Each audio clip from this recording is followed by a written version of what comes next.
there room up there for that? Is there room up there for this? I don't think In so. the aisle. Yeah. Yeah, there's Our not. chair missing. No, we'll just put it there. Yeah. Yeah. Two of them.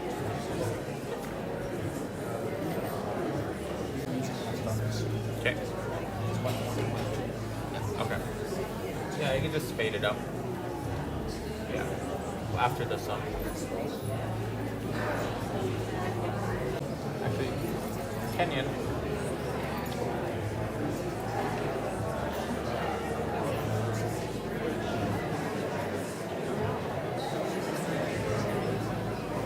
Oh, yeah. Don't go down. Okay. So we'll do that next.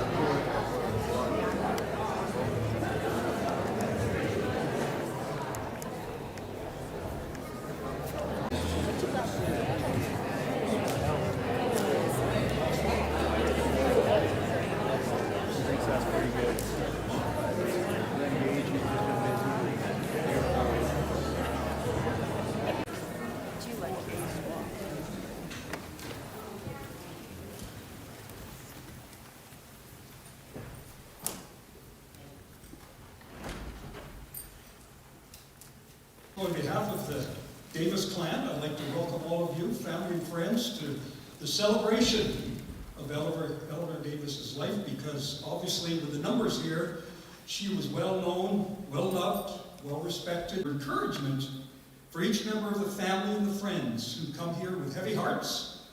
Lord, may they experience just the celebration that Eleanor brought to each one. He makes me to lie down in green pastures. He leads me beside the still waters. He restores my soul. He leads me in the paths of righteousness for his name's sake. My cup runs over. Surely goodness and mercy will follow me all the days of my life, and I will dwell in the house of the Lord forever. Like the congregation, I'll ask you to please.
So I'm going to invite, please, Ken Knoll, if you would come up, and Lynn Davis. That's on here too. I am Lynn Davis. I'm Eleanor's brother-in-law, and I'll be doing the tag team eulogy with Ken. Most of you know. I'm going to be doing some of the historical stuff, and Ken's going to be filling you in. And I think that this should really be a celebration of Eleanor's life. She wouldn't want anyone to be sad. Well, maybe a little sad, but not sad. And Eleanor Ann Gilbert made her debut in the world in Outlook, Saskatchewan, as a second child of four to Harvey and Ethel McEwen Gilbert. February 11, 1943. She moved around Saskatchewan. That lasted a while, but then Eleanor decided she wanted to be a psych nurse or something. She went to Red Deer and worked in the deer home there with handicapped kids. And then one time when she was visiting her parents down in the trucking industry, company. But the call of the farm was a little bit too strong, and they moved back. In '63, Billy Joe was born already, so they moved to Lethbridge with him. She had, no matter the occasion, and that's what carried her through. She also had perseverance, and it was displayed in full when she lost her husband, Bill. 7 weeks later, her oldest son, Billy Joe. But bent but not broken, and with help from the kids, the nieces and nephews, she persevered. I think Robbie and her developed a really mutual support relationship which helped them both. Her love of them on the farm, and many did visit it, as she was happiest when she had a complete house full, family and friends with big meals or a cup of tea or something stronger. But she was in her heyday. I'm very, very nervous today, and I'm not usually a nervous guy. Everybody knows that. But yes, I'm Ken Dole, and I'm Ellie's nephew, and I often just call her Aunt Ellie.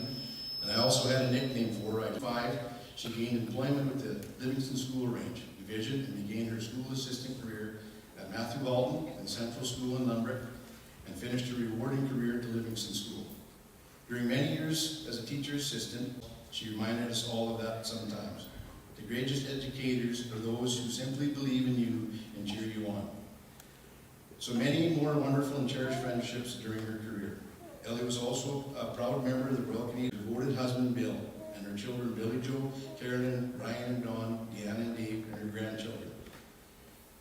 She loved them dearly and was so extremely proud of them and their accomplishments. In addition, Aunt Ellie was also very close to her dear friend and my uncle John Dole. Not sure whoever won that debate, but I know from what I understand they got very heated.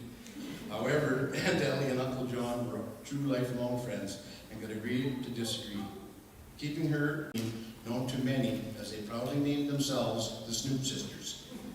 They were a full trio of mischief, loyalty, and laughter. They had a bond that was unbreakable, and they were absolutely doted on their baby brother Ken. He never was bringing meals out to the field, feeding her husband and boys right where they worked. It was love delivered with a smile. One of Ellie's favorite quotes was, "You ride for the brand."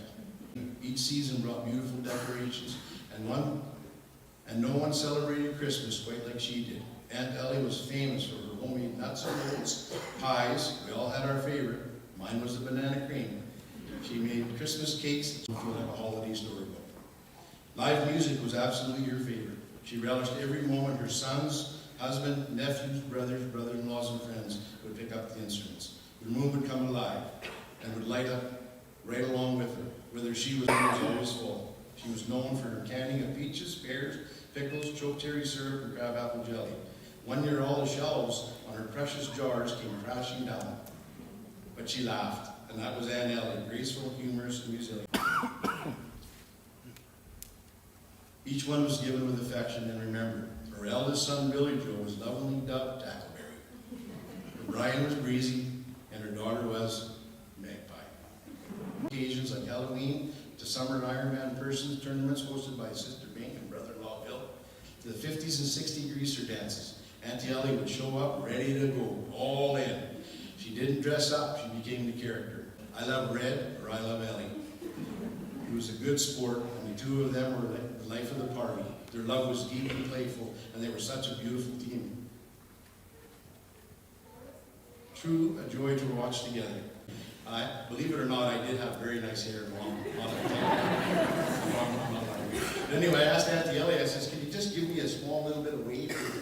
Sure. So we did up a perm, and we're sitting there, and all of a sudden she took it out. What have we done? I says, "Oh well, we gotta go here, Reese."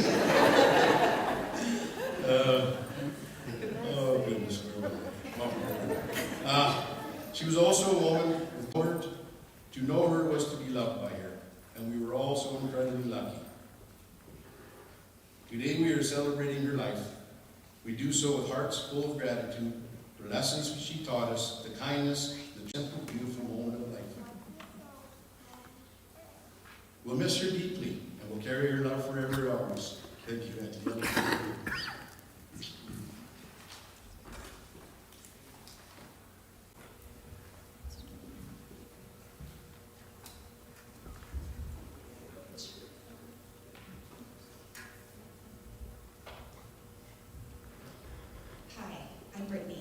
Although Auntie Ellie, each of us feel like we had our own unique bond with her, and the truth is, we did. The poem I'm going to read is called Auntie's Garden. It's written in memory of the woman who helped raise so many of us, not just with care, but with humor, heart, and the kind of warmth you never forget. Each of us bloomed when you came around, your coffee chats, your love so profound. A garden of nieces and nephews you grew, each with a nickname, a story of you. Blue. In wild roses climbing and soft summer rain, in garden paths winding, we'll see you again. Your soul's in the lilies, the sage and the thyme, in the bloom of a moment that's frozen in time. We won't say goodbye.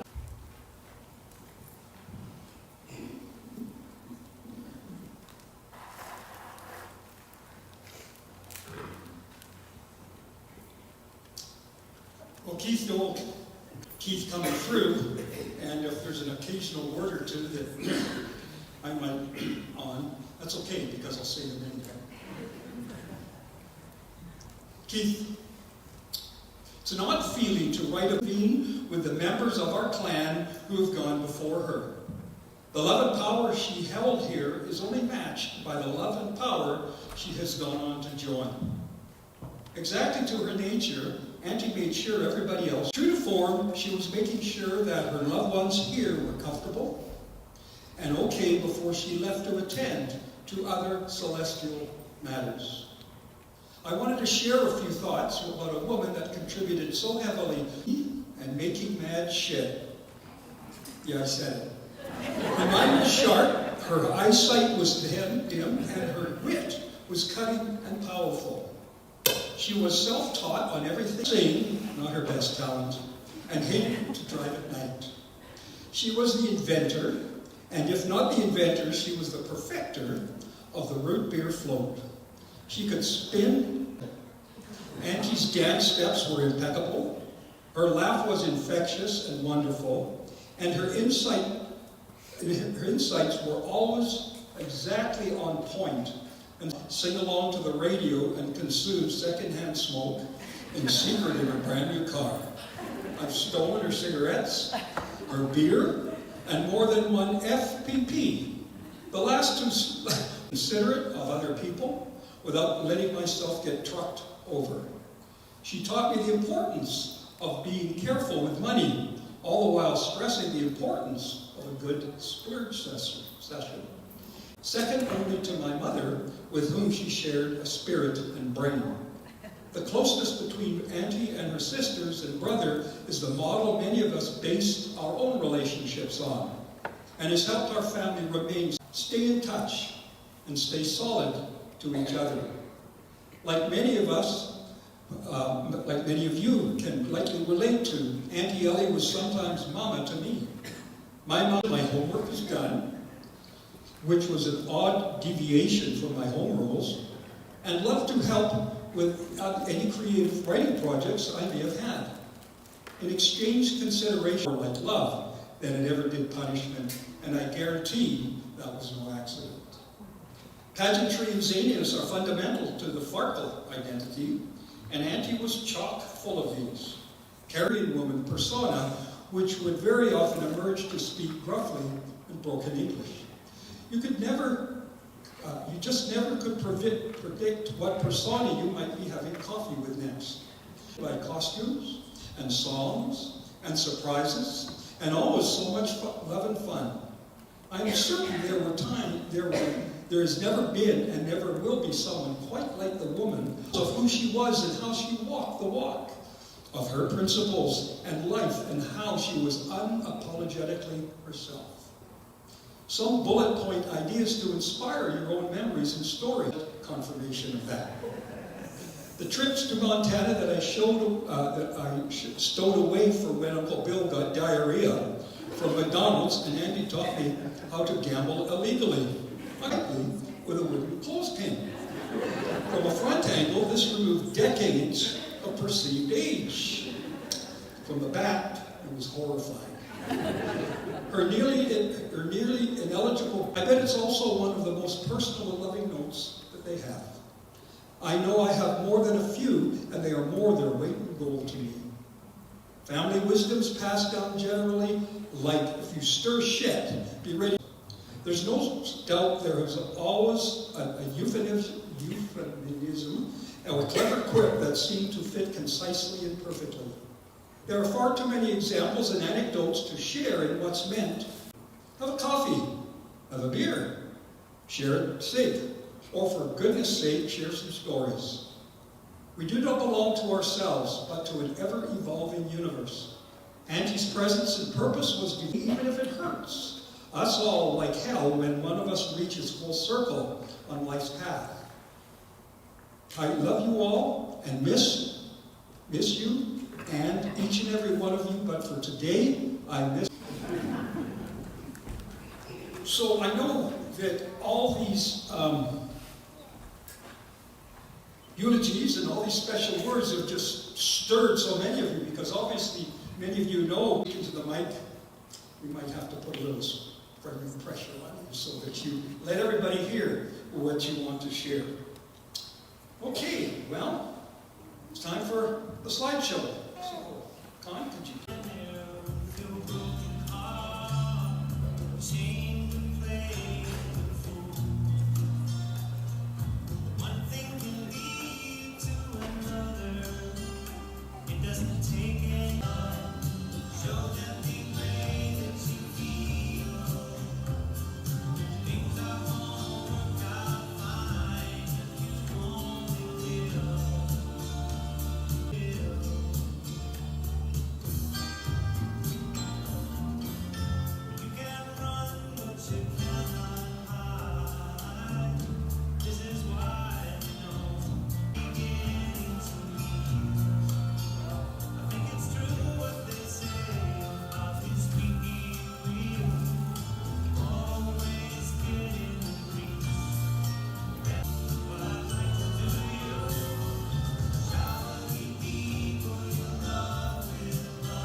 go on with our service. I'd like to call upon Deanna and Brian to come and share a few thoughts.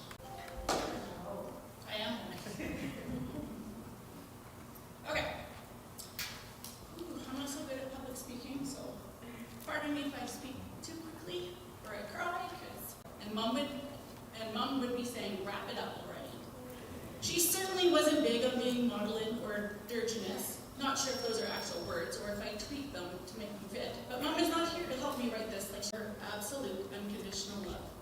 She would be beside you celebrating your joys, making you laugh with her zany sense of humor, or crying with you and sharing your sorrow. If you were troubled, regardless if you were the ones, because we've all got them. Oh, I just lost my spot. She'd touch your cheek or tuck your hair behind your ear and you knew that it was going to be all right. My God, what is this? How lucky are we to have been able to love someone so much that it hurts this bad? And now we're going to go another song. Staff at Vista Village for their compassion and care. A special thank you to Mom's nurses Sherry, Jessica, and Debbie, as well as Mel Walker.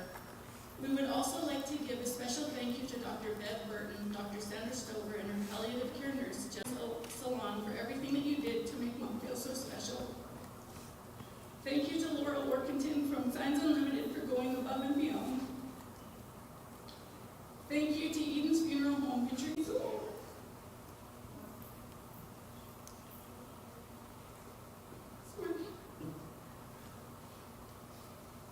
Finally, to those that are here in person. Thank you, Brian.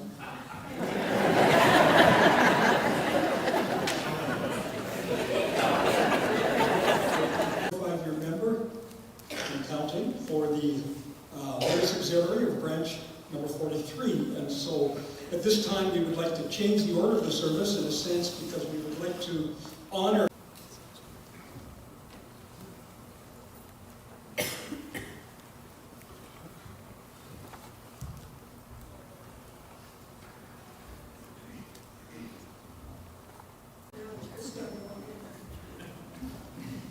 as it has pleased our wise Creator to remove our beloved member, Eleanor Davis, from the cares and anxieties of Lord give us and the Lord take. Father, in thy gracious keeping, lead me now, thy servant sleep. O Holy Father, help us trust our loved ones and grant that we on earth, rejoicing ever in thy presence, may share with them the rest and the peace which thy presence. Auxiliary will now be pinning maple leaves on this cross in memory of Eleanor's.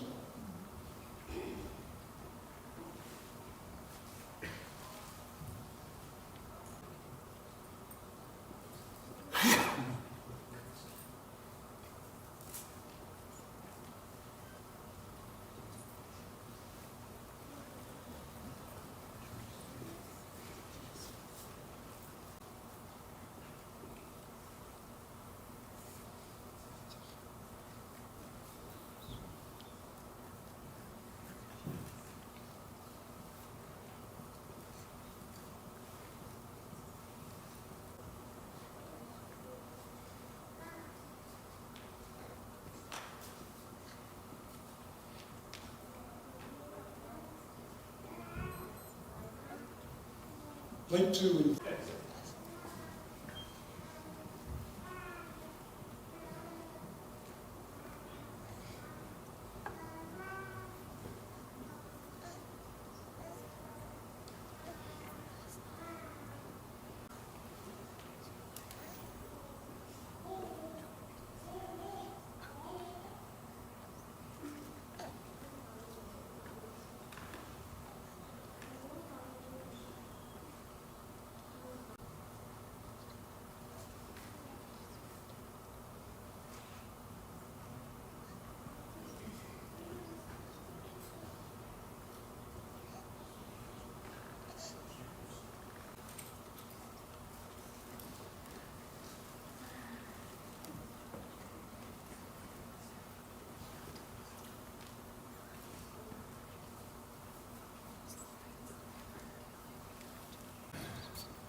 grieving family and anyone else who would like to attend the gravesite. We are going to Fairview right away. But for the others, please join the family upstairs in the Legion for the lunch following the service. And so, would you please lead the honor guard?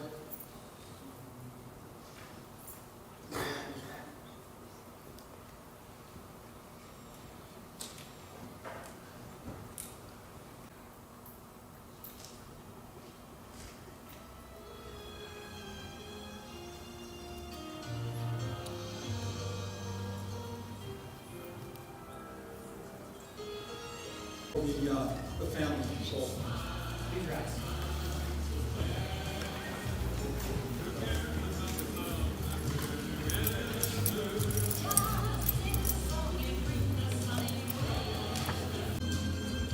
It's the way you ride, it's when you look out. Here's the